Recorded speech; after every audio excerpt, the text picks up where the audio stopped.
se queda asequible y para proteger a los inquilinos de aumentos de la renta muy altos que causan el desplazamiento. So the way rent control works is it limits rent increases to one time per year. Rent can only be increased by the inflation of the year plus the extra 2%. And this year, the inflation rate is 2.3, making the rent go up 4.3%. However, for seniors and people with disabilities who are registered, the rent is only allowed to go out the inflation rate of that year. Las leyes del control de renta ahorita dicen que si usted vive en un apartamento a donde existe el control de la renta, solamente le pueden subir la renta una vez al año. El aumento es el costo de inflación más 2%. Así que, por ejemplo, este año la inflación fue 2.3%. Así que el aumento de este año debería ser de 4.3%. Para personas mayores de edad o personas con una discapacidad, pueden registrarse para que el aumento de la renta sea menos de lo que es ese año.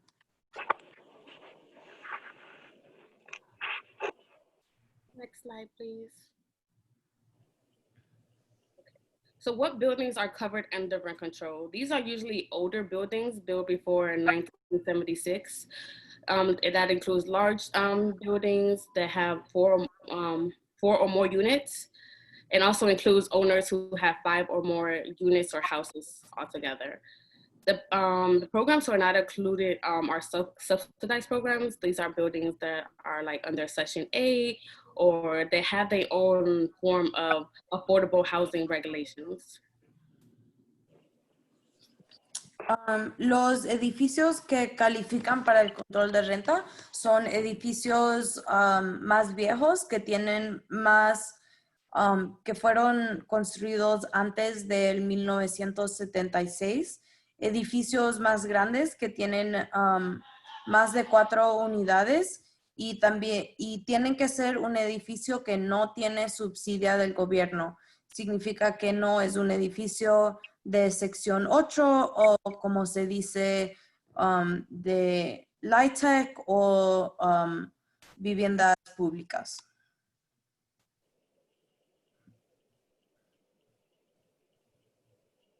You're muted. Sorry. Why is rent control important? Rent control provides stability and leads to healthier lives, better education, and an overall stronger community. Rent control also prevents displacements, ensuring that all the residents who live in the community for generations and help build the community can stay in that community. Lastly, rent control provides, it increases the overall supplies of affordable housing in the market. Así que, ¿por qué estamos hablando del control de renta? Porque el control de renta, la renta que la gente puede pagar le da estabilidad a las comunidades. Familias pueden vivir vidas más sanas, tener mejor educación y mejor comunidad cuando tienen estabilidad en su vivienda. El control de renta previene al desplazamiento porque asegura que los residentes que han vivido en un vecindario pueden quedarse ahí por mucho tiempo, hasta por generaciones en las comunidades que ellos construyeron. Y el control de renta preserva a la vivienda a bajo costo y agrega a la vivienda a bajo costo que existe en la ciudad.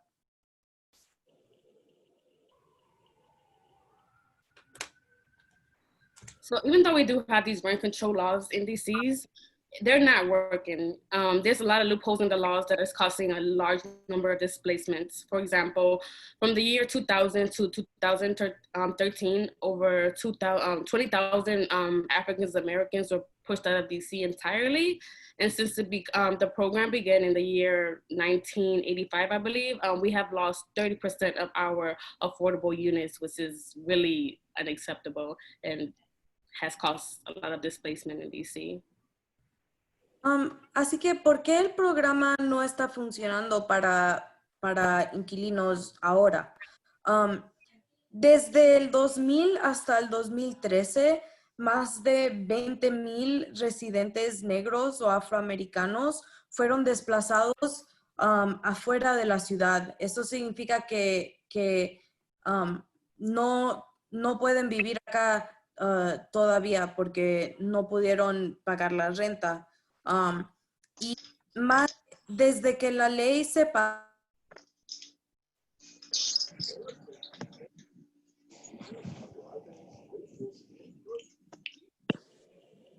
Can't hear you, Victoria.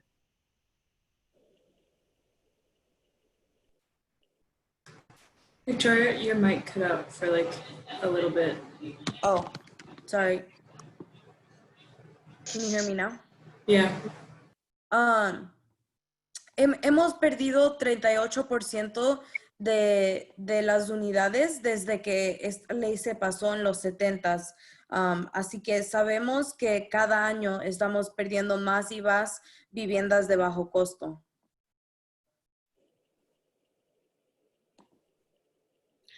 Our demands, we want to keep rent affordable for current tenants and future tenants. We want to limit rent increases and end vacancy increases.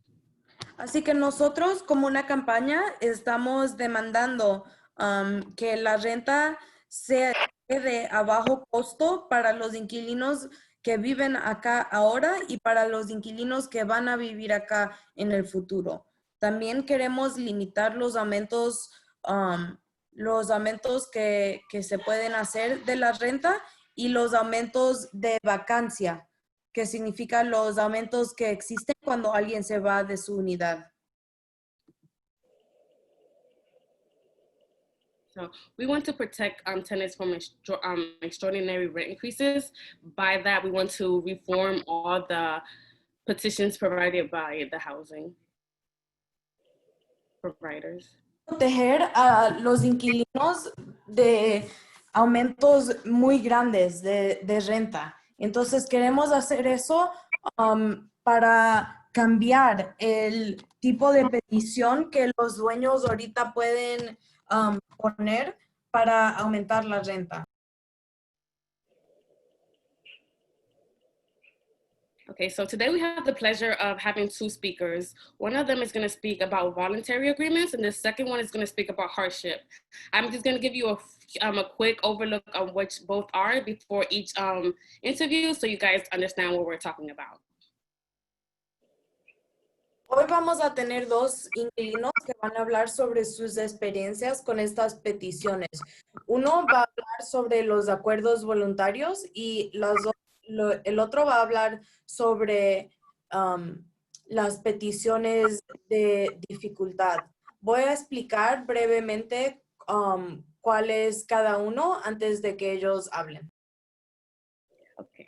So voluntary agreements, they're typically agreements that owners make with residents to keep the rent affordable for them, but it raises the rent for future tenants at exchange for repairs. These increases are an average of $800 a month, which is really extreme. And these voluntary agreements has a history of displacing long-term residents and allowing landlords to buy out tenants. So basically, they will either pay the tenant out or provide poor housing conditions to make them move out. And sometimes they won't even provide the voluntary agreement in other languages, knowing that the tenant won't understand what they're signing. Así que los acuerdos voluntarios son acuerdos que hacen los dueños con los inquilinos que esos acuerdos típicamente dicen que la renta de los inquilinos que existen ahora va a seguir igual, pero la renta de los próximos inquilinos del edificio van a ser mucho más altos. Normalmente, el próximo inquilino después de usted, si usted firma este tipo de acuerdo, va a pagar más de $800 que lo que usted está pagando. Así que esto lo que hace es que los dueños quieren sacar a los viejos inquilinos que han estado ahí por mucho tiempo porque quieren traer a la próxima persona que va a pagar mucho más. Y muchas veces estos acuerdos sabemos que los propietarios no se los dan a los inquilinos en otros idiomas, y muchas veces la gente no sabe qué están firmando. O si sí saben que están firmando, el dueño le puede prometer paros o cosas así, pero al fin sabemos que ahora el dueño tiene una razón para sacar a los inquilinos que han estado ahí por mucho tiempo.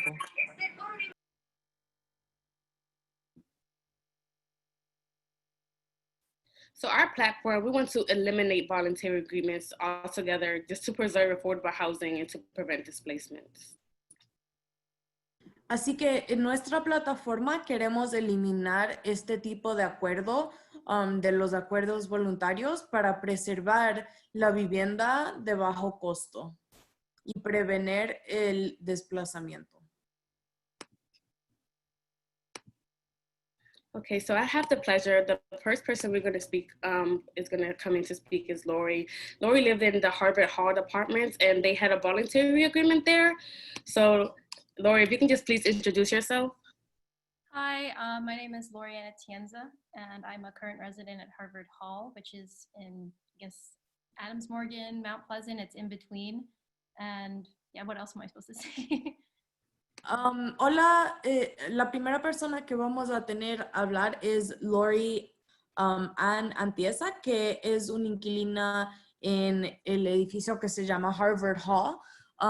Lori dice, hola, yo soy una inquilina ahorita en Harvard Hall, a donde hubo un acuerdo voluntario. Es en Mount Pleasant o Adams Morgan. ¿Qué más debo decir?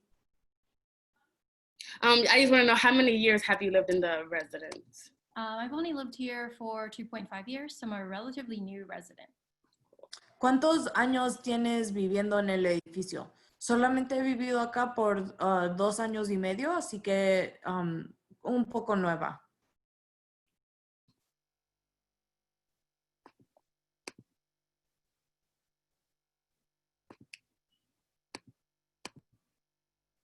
All right, so I'm going to begin with the questions. Question number 1 is, how was your experience with rent control in your apartment before the voluntary agreement actually took place? La primera pregunta es, ¿cómo fue su experiencia con el control de renta antes que se firmó el acuerdo voluntario? I was kind of satisfied with rent control, and I knew a little bit about it. And I liked the fact that I could calculate how much my rent would go up once a year because it goes up CPI plus 2%. So I liked that predictability, and that was kind of fine for me. That's perfect. Me gustaba que el edificio tenía el control de renta. Me gustaba que podía saber cada año cuánto iba a subir la renta. Conocía que iba a subir el porcentaje de inflación más 2%, así que de verdad me gustaba que podría saber cuánto iba a aumentar cada año. What time did the voluntary agreement take place? Like, what date did it take place? And do you know if it was filed by the tenant or the landlord? Sure. So we actually had a development agreement signed before the voluntary agreement. And that's basically the development agreement ensured a lot of renovations, but it was contingent upon us signing a voluntary agreement. So that was signed in September, and we were required, given like a month or so, to get at least 75% of residents to sign a voluntary agreement in order to enact our development agreement. So it's like they relied on each other. So we had two things we had to get people to sign, essentially. En nuestro edificio lo que pasó es que teníamos un acuerdo de desarrollo, que significa que es un contrato que teníamos con un desarrollador que nos prometía reparos en el edificio, pero para poder empezar a hacer esos reparos, ellos dijeron ellos dijeron que teníamos que pasar un acuerdo voluntario, así que tuvimos que pasar ese acuerdo voluntario para poder hacer los reparos. And it was filed by our landlord. We didn't really have to do anything other than sign the document, and they handled everything on their own. So we were just required to sign it. Y lo pasó el propietario. De verdad, nosotros no tuvimos que hacer mucho, solo firmarlo. When the voluntary agreement was given to you, did you understand the purpose of the agreement? Yes, I am a member of our board of directors, and so I worked very closely with our attorney that we hired, who explained to us why all these developers even offered us a voluntary agreement, to explain the purpose of it. And we did our own research to see, like, is this legal and is this common? And it apparently is legal and common. So the entire board was aware of what it was and why it was necessary, quote, necessary. Cuando ustedes firmaron el acuerdo voluntario, ¿sabían que estaban firmando? Y Lori contestó, sí, yo soy miembro de la junta directiva, así que revisamos todos los documentos y hablamos con nuestro abogado que nos explicó por qué estos acuerdos voluntarios existen, y básicamente y cuando estábamos haciendo una investigación para ver por qué nos estaban haciendo firmar esto, vimos que sí es legal y también es muy común este tipo de acuerdo. How long after you were notified about the petition did it take for your rent to be increased? So we signed the petition, I guess, after voluntary agreement was agreed, I'd say end of October. Pretty much the minute the deal went through, anyone who was eligible to get their rent raised got their rent raised. And so I got my rent raised for the first time in my 2 years at that point by the maximum allowed. Our previous landlord had never raised our rent by the maximum allowable. So we kind of got an idea of what type of landlord this is. So. Después de que firmaron este acuerdo, ¿cuándo le subieron la renta? Básicamente inmediato, después de firmamos el contrato en octubre y inmediatamente me subieron la renta a lo más alto posible que podían subirlo. And Lori, I know this question wasn't in the original script, but if you don't mind, and if you do mind, you can feel free not to answer. Do you mind letting us know how much the extra that they add to the rent? I forgot. I mean, it was like $70 a month or something. It was a lot more than I was used to paying. I was only used to getting rent increases about $20 or $30 a month, and it became $70+ a month, which was significant to me. Like, I was like, that's a lot of money to automatically. Like, I was not used to that amount, and I calculated it, and it was the maximum allowable. And every single person I talked to in the building who was eligible were getting those maximum increases. And most of us were just like, wow, it's the first time we've gotten significant rent increases. Y Lori, ¿nos puede compartir cuánto fue ese aumento? Si se siente bien compartiendo eso. Sí, nos subieron la renta a $70 al mes, y eso es mucho más alto de lo que nosotros estábamos acostumbrados.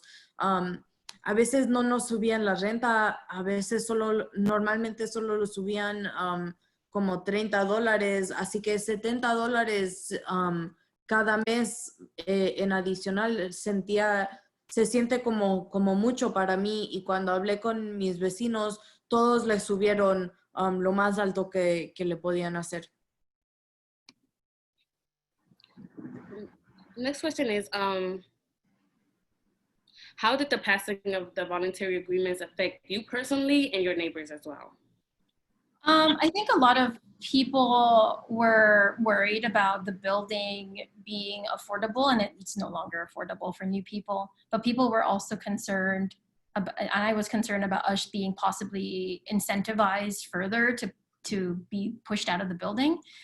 Those like me, people like me, we didn't take a significant buyout because we like living here. But you know, it could be purposely made it difficult. They could purposely make it difficult for us to live here.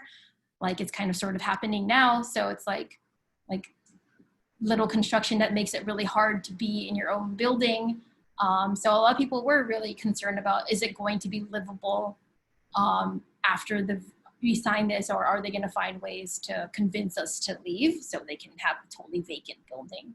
So, but I mean, for the most part, it did kind of also bring us together as a building because we all share our concerns and we do our best to take care of each other here.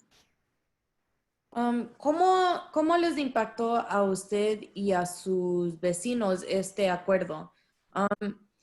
Sí, bueno, nosotros estábamos muy preocupados sobre si el costo del edificio, ¿verdad? Ahora esto no es un edificio que es asequible, que es accesible para muchas personas, es un edificio de más alto costo y eso es algo que nos preocupa.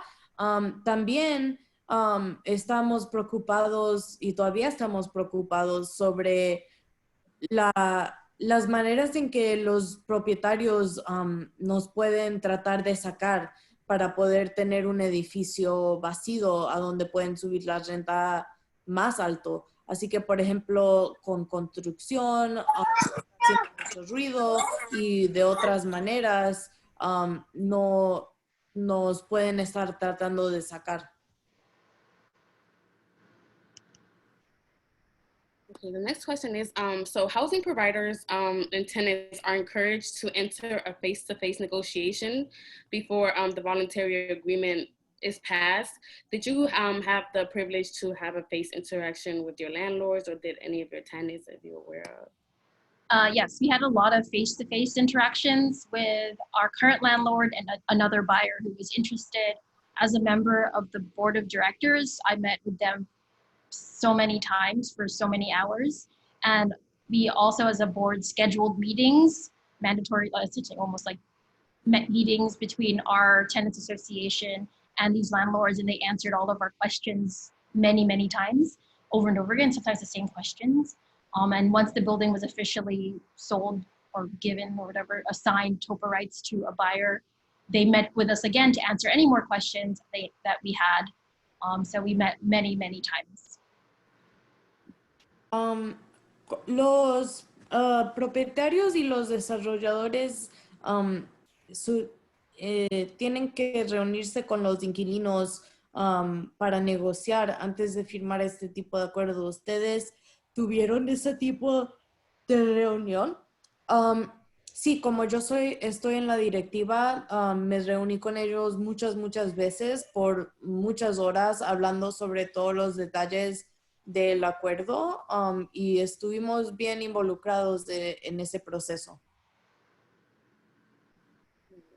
Did you feel any sense of like harassment, intimidation, or coercion when asked to sign the agreement? So I didn't feel any coercion to sign, but we didn't have a lot of choices in this particular situation. And our choice was sign this voluntary agreement.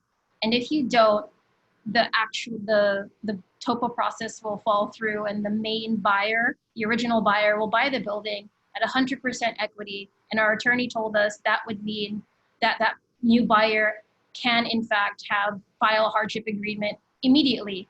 And they pretty much insinuated that if we didn't sign a voluntary agreement, there's nothing stopping the buyer from actually filing a hardship petition. So it was accept this voluntary agreement with protecting your rents right now, Or once we own this building at 100% equity, we will file a hardship petition and raise every single one of your rents. It's almost like as a punishment for not accepting this voluntary agreement. So we had to choose the lesser of two evils. ¿Ustedes sintieron alguna coerción o acoso para firmar este acuerdo? No de verdad acoso, pero sí tuvimos mucha presión para firmar esto porque de verdad no teníamos muchas otras opciones. Estábamos en un proceso de topa, nuestro edificio se estaba vendiendo y nuestro abogado nos dijo básicamente que si no firmamos este acuerdo para protegernos en este momento, que el dueño que iba a comprar el edificio podía hacer una petición de dificultad, básicamente diciendo que ellos no están haciendo suficiente dinero en el edificio. Inmediatamente después de comprar el edificio nos iba a subir la renta y no sabíamos por cuánto. Así que no teníamos muchas opciones más que firmar este acuerdo. Do you believe the current system under voluntary agreement works? No, obviously I don't think it's right for a very small number of people to sign off essentially just raising the rent for vacant units or making it so difficult for new people to move into your building who can with affordable rent. It doesn't seem right to me. And the fact that in our situation, we didn't have much of a choice because not signing the voluntary agreement, essentially, we would be raising all of our rents beyond what any of us could afford because we could not afford to risk a hardship petition. So we just, it just doesn't work. ¿Piensas que el sistema de acuerdos voluntarios funciona? No creo que funciona, creo que está roto. No creo que es correcto que nosotros como un grupo pequeño pudimos tomar la decisión de subir la renta para las unidades vacías, para los inquilinos del futuro y ahora este edificio no tiene ninguna unidades de bajo costo. Y no creo que es correcto que tuvimos que firmar esto sin tener otras opciones. Tuvimos que firmar esto porque era mejor que tener que tener la petición de dificultad, pero de verdad no tuvimos opciones. Así que no creo que está correcto. So you touched on this question a little bit, but I'm just going to ask it again just to see if you want to elaborate a little bit more. How do you feel that voluntary agreements hinder the supplies of affordable housing and equal access in general? Sure. Like I said, voluntary agreements allow current residents to essentially sign off their rights to their units, saying that should we ever leave, should this unit become vacant, you can raise the rent to this unit beyond what is currently legally allowable under rent control law. So we call it resetting the rent. And it's not right because, for example, for my unit, the reset rent was almost double what I currently pay. And that's beyond, doesn't make any sense to me why someone would pay double to live here. That's a lot of money. And it's only because they've, quote, renovated the building and it's a brand new building. But how could we allow that? How could we say that you're going to allow someone to double the rent in a rent control building? And so, yes, our units are still rent control. It only applies to rent increases, but resetting the rent to over $3,000 a month or whatever is absurd. That's beyond market rate. That's too much. So it does kind of limit actual, quote, affordable housing, and not many people can afford to pay double what I pay. Not many people can afford to pay what I currently pay. So it's already just unaffordable. ¿Piensas que este tipo de acuerdo le pone un límite a las viviendas de bajo costo? Sí, definitivamente, porque sí el edificio todavía tiene el control de renta, pero cuando se hace este tipo de acuerdo y hay una renovación, lo que pasa es que se llama, um, se pone una renta nueva. Así que, por ejemplo, en mi caso, el edificio, después de que se hagan las reparaciones, van a tener que subir la renta doble de lo que yo estoy pagando. Y no creo que está correcto que no haya viviendas que sean de bajo costo. Ya lo que yo estoy pagando, mucha gente no lo pueden pagar. No creo que hay gente que puede pagar doble de lo que yo estoy pagando. Así que no, este tipo de acuerdo de verdad está quitando la vivienda de bajo costo de nuestra ciudad. Thank you, Lori, for speaking today. Do you have anything else you'd like to add? I think that only thing I would add is that we got kind of lucky that we could afford an attorney because our attorneys got paid by the developer, but that kind of helped us navigate this process. But I understand that not a lot of buildings and not a lot of tenants associations can get affordable legal access, or the access who can give really good legal advice. And so that's something to think about. It's like there is inequality even in like navigating this process. Like we got lucky that we had an attorney who was like willing to work with us because they knew how much money they could make off of us.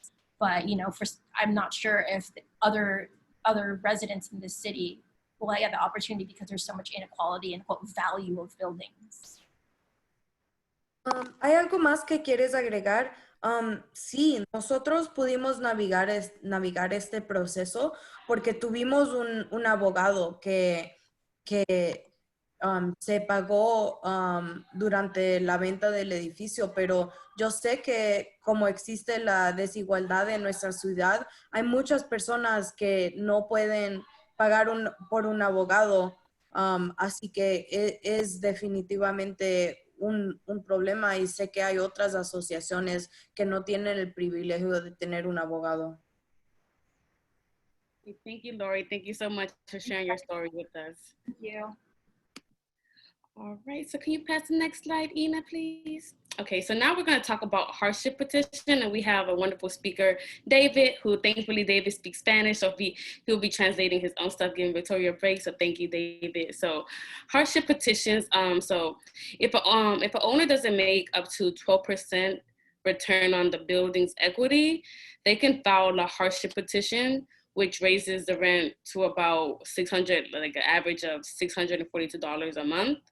And that's with a 70% increase. So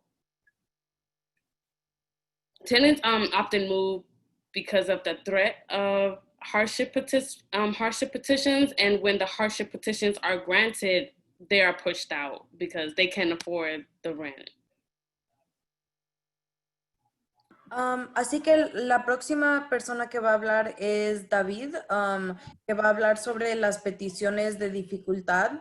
La petición de dificultad es una petición que los dueños pueden poner a la ciudad diciendo que si ellos no están haciendo un 12%, si ellos no están haciendo una ganancia de 12% en cualquier año, ellos pueden subir la renta simplemente porque ellos dicen que no están ganando suficiente dinero.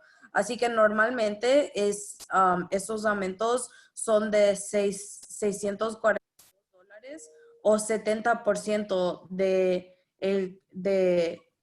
la renta. Así que son unos aumentos bien grandes. Desde el 2006 han habido casi 1,000 casos de este tipo de petición, y los inquilinos se van porque ya no pueden pagar lo que ellos están diciendo que es la renta, o porque hay amenazas de los dueños. So our platform, we want to basically limit the guaranteed profit of hardship petitions. We want to narrow the scope of the hardship petition. We also want to limit the increase to 5% a year.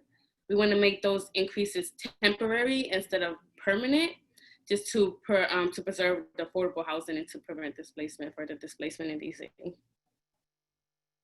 Así que en nuestra plataforma nosotros queremos limitar cuánta ganancia los dueños dicen que tienen un derecho a una ganancia. Queremos limitar eso. Queremos cambiar los aumentos a solamente 5% al año y hacer que estos aumentos son temporarios, solamente existen mientras el propietario recupera sus ganancias.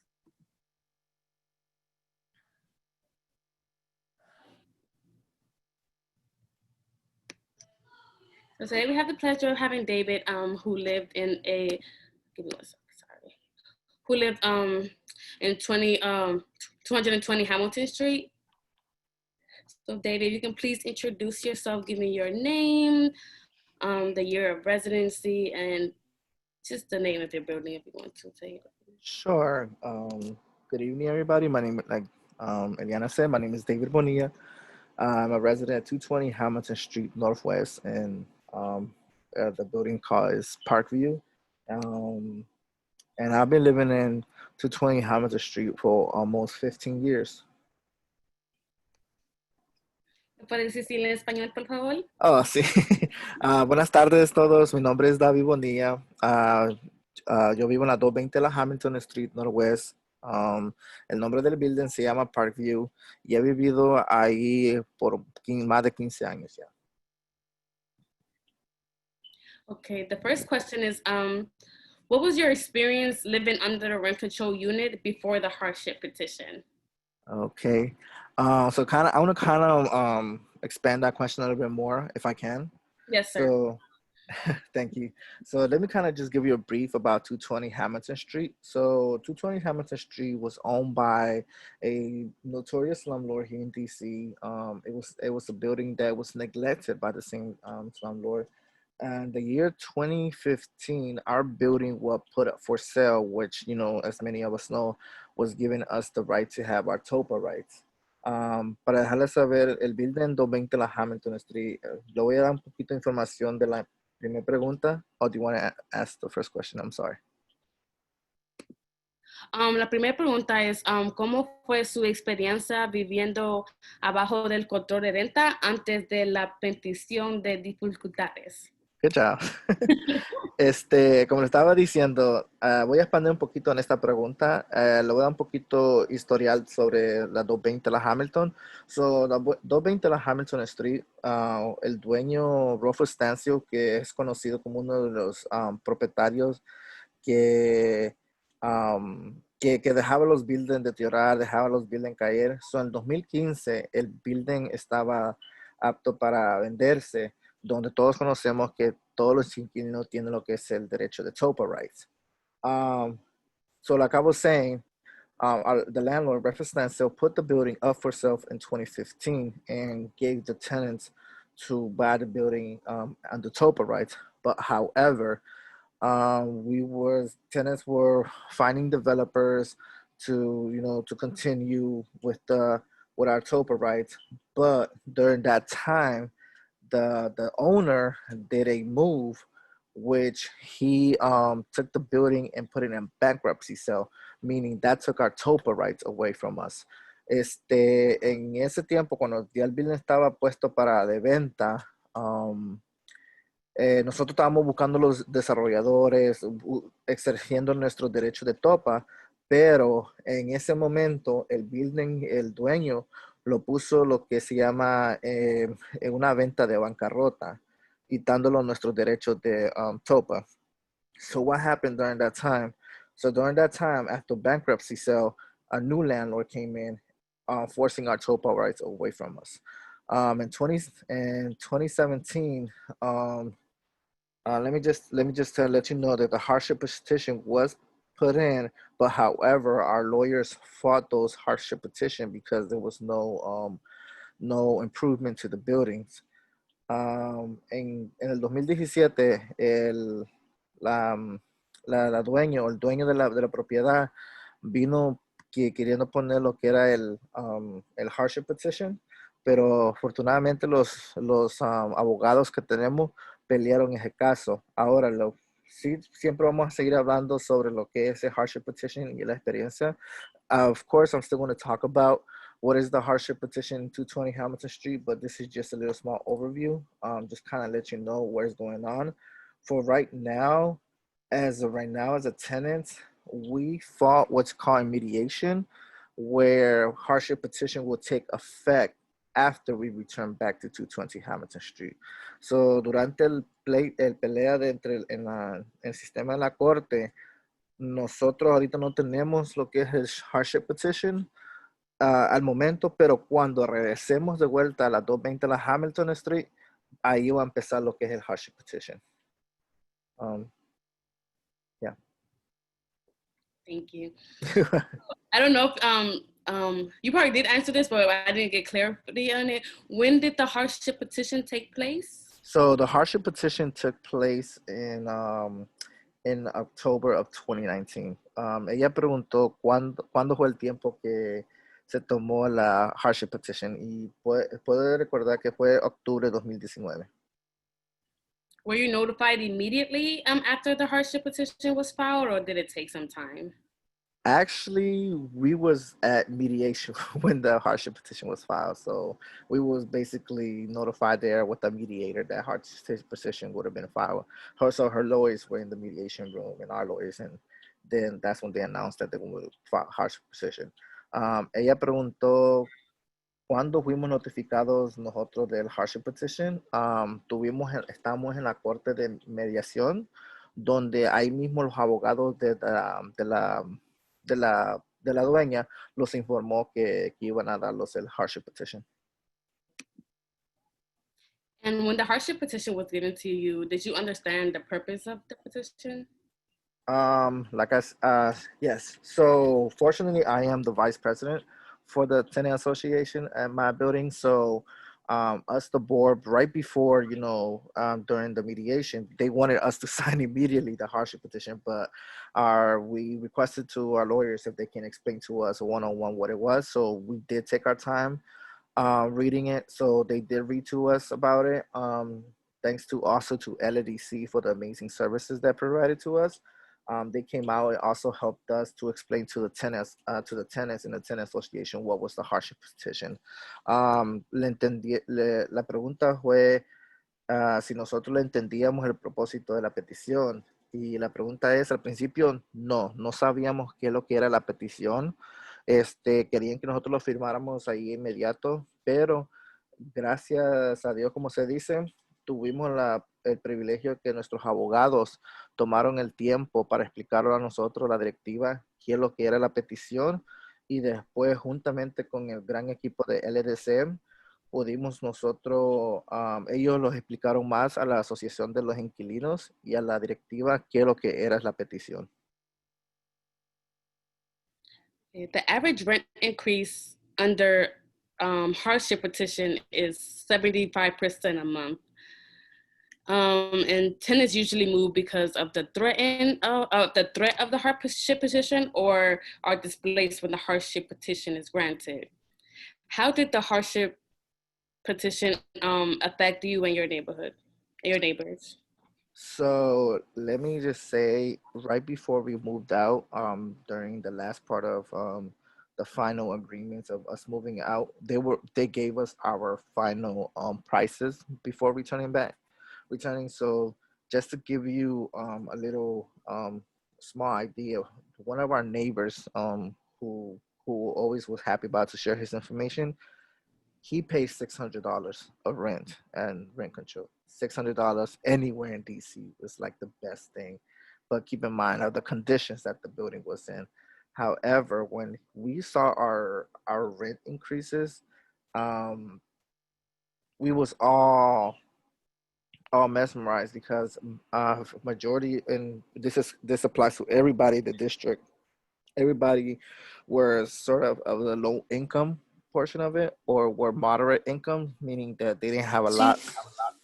So just to think about $600, if you were low income, that's like a blessing to you. But when he saw his how much he had to pay after returning back, right there, like questions were like, should be even returned back. Some tenants that I spoke to, they're like that we was just one day, I remember right after our meeting with LEDC and our lawyers, everybody left and it was like basically our last meeting. Um Everybody was just like talking about the papers that they had to sign, right before moving out. People were talking about their rate increases. And then, for example, we had one tenant who she paid $1,300. So if you really think about it, her paying $1,300 for that same apartment, that this $600 apartment, and her rent was going on up based on that $1,300. And we was like, why is your rent still going up? That's ridiculous. I mean, we understand that his rent is going up because it's $600, but your rent is still going up with the percentage right there that you're still paying, and you're paying above everybody. I mean, in that building, people were paying, those type of prices depending, like we said back, some people when they started to move in to not new units, but to the vacant units, people were starting to pay a little bit above more than the other tenants paid. But she was going to get double the like they say, double the increases because of her 1,300. La pregunta fue que ella hizo el incremento, ese es el 70% del mes cuando le suben la renta, cuando ponen en la petición de hardship. Lo sentíamos nosotros amenazado o los tuvieron que mover cuando pusieron el hardship petition, y cómo afectó a nuestros inquilinos. Como le estaba diciendo a ustedes en inglés, teníamos un inquilino que pagaba hasta $600 de renta, y encontrar un apartamento hoy en día para pagar $600 es una bendición. Usted sabe que hoy en día en el distrito es bien caro, pero cuando él vio el total que él tenía que pagar después de regresar de su apartamento, lo quedamos todos admirados porque era una cantidad alta. Después había una señora que ella pagaba 1,300 de renta. Solo porque ella pagaba 1,300 de renta, no importó de subirle más a la renta de ella, con el mismo porcentaje que le aplicaron a los $600 de la persona que pagaba $600. So, imagínense, la persona que pagaba 1,300, algunos lo que pagaban su renta. Una vez me acuerdo que estábamos en una reunión, todos los inquilinos, ya habíamos terminado de firmar todos los papeleos, LDC y los abogados se habían ido ya para sus hogares y nosotros quedamos todavía en el lobby. Mucha gente, yo los vi con unas caras frustrados, ellos estaban tristes porque el incremento de renta que tenían que pagar era alto, era mucho para las familias. So, puedo decir la pregunta, sí se sentían algunos hasta amenazados, no amenazados verbalmente, pero puedo decir como una amenaza financiera. Like the last part I was saying, maybe people wasn't threatened physically or verbally, but I can say it was like a financial threat to them. Perfect. And did you and the landlord, did the tenants and the landlord ever have like a face-to-face interaction to try to negotiate or anything like that? Yes, we tried so many times with our lawyers to come up with an agreement. We had meeting with them. We sat down one-on-one with them, and it was just no. Always the response was that we will never get nothing back. And obviously that's what they're in for. They're in for to get a profit back. So the excuses they used to say was, well, the rents that y'all paying right now won't pay for us, etc. If y'all want this, and we can, do that, and it was just excuses. So they were always saying that they had to file something to get their money back. Nos sentamos de cara a cara, interacción con los inquilinos y el dueño. Sí, varias veces tuvimos esa interacción. Nosotros queríamos hablar con ellos. Sí, los sentábamos, platicábamos, pero siempre traían excusas de vuelta que era necesario subirle, que porque necesitaban arreglar el building. Usted sabía que normalmente lo hacen por el dinero, pero no había ese acuerdo que sí podemos llegar a ese acuerdo a hacer algo. Nunca dijeron, vamos a trabajar junto con la asociación. No, se tuvo que llegar hasta este punto del hardship petition. And how, because you answered some of the questions, so I don't want to go over the questions again. So do you believe the current system under hardship petition works? No.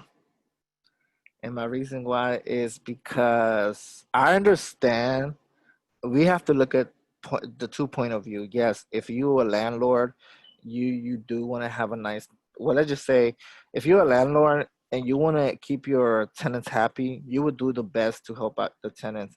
And there's other ways that you can fix the building up or fix the place up without hurting the pockets or hurting the people that that lives in your property. This basically what it does is just threatens the low income families and families who can afford to live in those apartments, and it just kicks them out. It just doesn't give them the access to live in a place that they can call a decent place.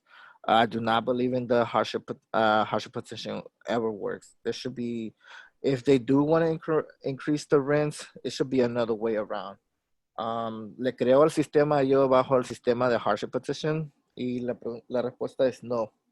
Yo no creo en ese sistema. Entiendo como hay que entender los dos lados, sí.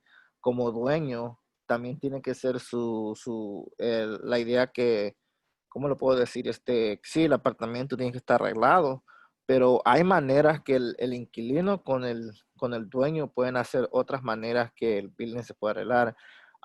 Obviamente, primeramente es que el building no se deteriore, arreglar todo a tiempo para que el building nunca caiga a las condiciones que muchos buildings han caído. Tiene que haber otro sistema para ayudar a los inquilinos. Thank you, Dave, for that. You actually answered all my questions. Is there anything else you'd like to add? I just have to say is just that if you really want to push yourself and you really want to stay in the District of Columbia, really advocate, support the board, support each and one of you. Continue to go to those meetings, continue to support rent control, and just be the voice. I mean, a voice together, we will finally do something. And also, I just have to tie a little bit about politics.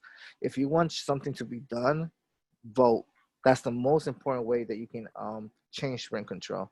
If you don't like the people that is in council, vote, because the power isn't, like they say, it's in the people, it's in the voices. So go ahead, and when you have that, if you have that ability to vote, please vote, because right now with our current situation, you know how it is. So instead of us just talking about it, let's get out and vote too. Última cosa que yo quiero dejarles saber, sabemos que todo esto necesita un cambio, pero luego trae un poquito de política aquí adentro. Si sabemos que usted quiere quiere ver los cambios en estas áreas, necesitamos votar. Si usted tiene el privilegio de votar, le pido que por favor vote. En el voto todos tenemos el poder. Somos las voces en el distrito usando nuestro voto. También les quiero decir que apoyemos los presidentes, los vicepresidentes de la asociación, la directiva, porque ellos son los que están enfrente, y apoyemos esta iniciativa de rent control. That's all. Thank you, David. I appreciate you for helping me translate today. So we're just gonna, I know it's 6:30 and I committed to an hour, so I'm just gonna try to wrap this up as quickly as possible before I lose any more folks. So landlords use petitions to raise the rent well above what is allowed under rent control. So our platform wants to reform petitions to better balance the needs of the landlords and the tenants. We want to make rent increases temporary instead of permanent. And we also want to require that landlords have a capital reserve and comply with housing codes before they are able to raise the rent via petition. Oh, sorry. I can translate it. So, nosotros queremos que que sea un balance para los inquilinos y los propietarios, o queremos que reformar todas las peticiones para hacer un balance mejor. Y también queremos que esos aumentos de renta sean temporales y no permanentes. La última cosa es que queremos que los propietarios tengan dinero reservado en una cuenta para la unidad, y también ¿cómo se dice eso? Do you know this? Can you help me say like Which part? the capital reserve? Reserva capital. Okay, so queremos que tengan una reserva capital antes de poder aumentar la renta vía petición. Next slide, please. I can help you translate those if you want. Thank you. So rent control, Reclaim Rent Control, our platform is designed to help improve rent control and preserve affordable housing by strengthening and expanding the current rent control laws. We are endorsed by over 50 organizations such as tenant unions, labor unions, legal advocacy groups, religious organizations, and community-based organizations. Reclamo de renta control es una plataforma que ha sido diseñada para mejorar el control de renta y preservar la vivienda de vivienda afordable para las personas, y también fortalecer y expandir las leyes de control de renta. La organización Rent Control ha sido patrocinado por más de 50 organizaciones, que incluye grupos de inquilinos, uniones de trabajo, ayuda legal, a organizaciones religiosas y organizaciones comunitarias.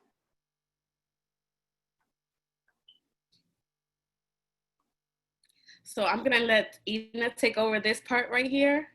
She's gonna tell you guys a little bit about the current reauthorization that was put into the budget and how we can take action to make sure that that doesn't happen, and we know we can stop displacement in DC. Esta parte voy a dejar a Ina. que va a explicarle un poquito sobre la legislación y cómo nosotros podemos tomar el control de renta. Hey everyone, it's Ina here, and I'm an organizer with the Reclaim Rent Control Coalition. So recently, Phil Mendelson had introduced reauthorization in the current Budget Support Act, and that goes directly against the demands of the Reclaim Rent Control Coalition. It doesn't expand on rent control, it doesn't expand on housing, it still has the same loopholes to exploit tenants, and it also is just not good enough. El señor Phil Mendelson, cabecilla del concejal del Distrito de Columbia, acaba de someter una nueva autorización de control de renta, pero todavía no tiene muchos cambios. Tienes ahí algunos problemitas, podemos decir, de los cambios de control de renta. So right now, what we're doing between now and the time of the next vote, which is on the 28th, is putting pressure on council members by writing them letters specifically to the council members of the Housing Committee. As you can see, Anita Bonds, like the chair of the Housing Committee, and this has been an ongoing fight between tenants and the Housing Committee for these demands. So we're encouraging folks to write letters to the Housing Committee. Brianna Doe was a council member of Ward 1 that tried to introduce the omnibus bill and also supported not having the bare bones reauthorization as is in the current legislation. Yeah. I'm gonna try, maybe gonna repeat a little bit what you said, but I'm gonna try my best to translate that part. Podemos ver, estos son los del comité ahorita de vivienda que han sometido de vuelta. La próxima votación es el 22 de este mes. 28. 28, I'm sorry. El 28 de este mes y estamos pidiendo que por favor hagan cartas, manden su correo electrónico a exigirles a ellos el cambio del control de renta. What's the other part? We're asking people to send a letter to the council. I said that part. Okay. I think that was it. Oh, okay. So in the chat, I did put the link. We created a letter template for people to send through Action Network, and I put the link inside of the chat, so you can click the link and it will direct you to sending letters, and it'll be easier. But if you do want to send a personal letter, we do encourage that as well. So en el chat ahorita Eliana puso un link a donde ya está la carta escrita para que usted pueda mandarle a su concejal en el Distrito de Columbia. Usted la puede llenar ahí en los links que ella puso en el chat. Y si usted también le quiere mandar una carta personal, también son bienvenidos a mandarle esa carta a los concejales. Next slide, please. Next slide. So DC has an affordable housing crisis, and we have the answer. So if you haven't signed the petition already, I please encourage you to sign our petition. And if you have signed the petition, I please encourage you to share it with others. Es bien importante en estos momentos. DC tiene una crisis de vivienda accesible, affordable, como se dice, affordable. So aquí, por favor, llenen nuestra petición, que el link está ahí puesto en su pantalla. Y si ya lo llenó, por favor, mándeselo a otras personas que puedan, por favor, llenar el link. So thank you everyone for joining this webinar, and please feel free to reach out. We're here for anyone that has any questions. And we will, on Monday, we are gonna do another webinar of what rent control is one-on-one, like at a larger scope. And we're also gonna give a brief training at the end on how people can give their testimonies if they do have experienced displacement or been victimized by the current rent control laws. That please, and if you already know about these things, please share it, and for other people can be informed about it as well. Para este lunes vamos a tener un poquito más información sobre esto, sobre el control de renta. Estaremos haciendo una presentación uno a uno sobre qué es el control de renta. También son bienvenidos a dar sus historias, lo que usted ha pasado con esta situación de control de renta. También van a poder dar sus preguntas sobre esto. Right, thank you, everyone. Gracias a todos. Gracias. Thank you. Thank you.